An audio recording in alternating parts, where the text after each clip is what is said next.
조희대 대법원장에 대해서 이분이 저도 지금 뭐 검사 생활도 대구에서 몇 차례 했었고 또 대구에서 변호사 생활을 하고 있기 때문에 조희대 대법원장에 대해서 이렇게 저렇게 들은 이야기들이 많이 있습니다. 조희대 대법원장이 어떤 분이냐에 대해서 조금 설명을 드리겠습니다. 조희대 대법원장이 대구지방법원장 할 시절의 모토가 두 가지였습니다. 첫째는 올바로, 두 번째는 똑바로였습니다. 올바로가 뭡니까? 공정하게, 정확하게 재판하자는 것 아닙니까? 똑바로가 뭡니까? 신속하게 재판하자는 것입니다.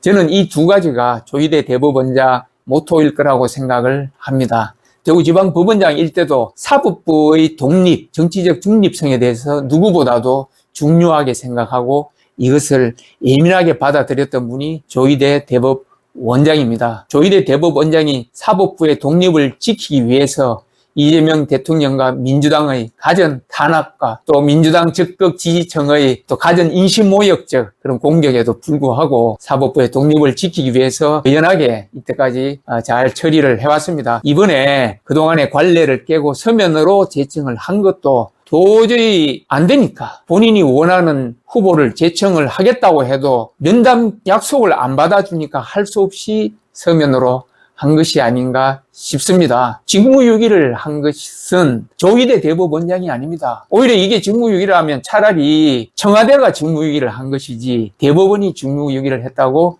보기는 어렵습니다.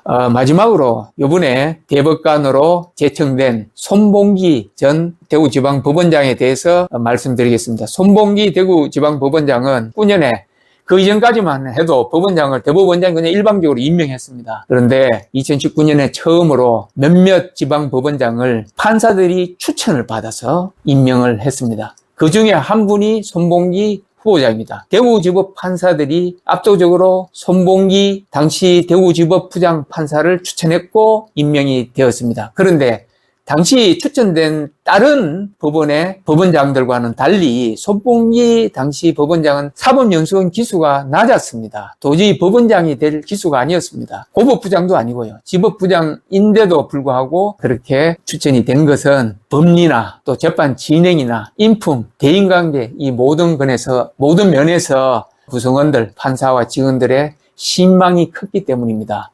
그리고 대구 지역의 변호사들 사이에서도 손봉기 변호사에 대해서 아주 평판이 좋습니다. 훌륭한 분이라고 다들 인정하는 분입니다. 이분이 이번에 처음으로 추천된 게 아닙니다. 2021년부터 이미 여러 차례 손봉기 법원장이 대법관 후보로 추천될 정도로 신망이 두터운 분입니다.